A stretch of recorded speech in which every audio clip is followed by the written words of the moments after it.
Go. All right, my name is Mr. Wyrick. I'm here to talk to you today about lesson 9.1, which is reflections. This is the first one of a whole chapter full of symmetry and transformations that we're going to be dealing with. Most of chapter 9 is stuff that you've kind of done before, so it shouldn't be too challenging. There should be just a couple of new things that you'll have to get used to. First off, you need to make sure you take down your notes, line of reflection. I forgot the Y here. It's usually horizontal or vertical, so they'll tell you the y-axis, the x-axis is what you're reflecting across, or in some cases geometrically in the first part of this lesson, they'll just give you a random line in space, something kind of like this, and then draw a figure on one side of it. All you have to do a reflection is measure or count.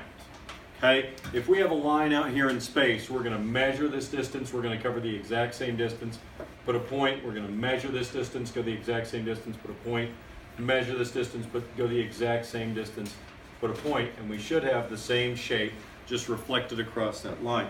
If you're dealing with the coordinate plane, it gets easier. If we go over 4 this way, we go over 4 this way, we just count how far it goes to make that reflection. If it's supposed to be if it's a horizontal line, again, count, count, and count, and then we end up with the exact same shape on the other side of that line.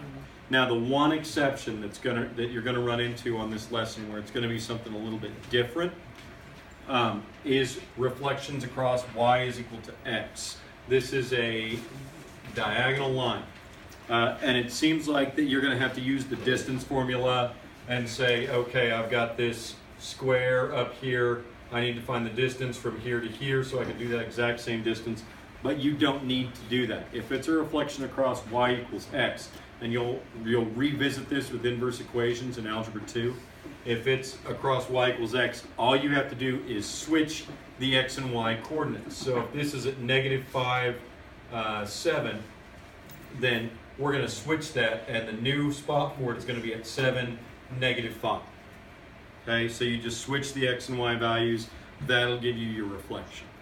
Other than that, it should not be too challenging. Make sure you take a look at the key concept thing on page 625.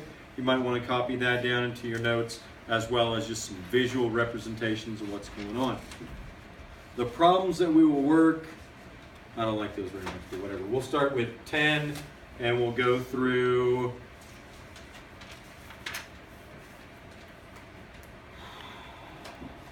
29.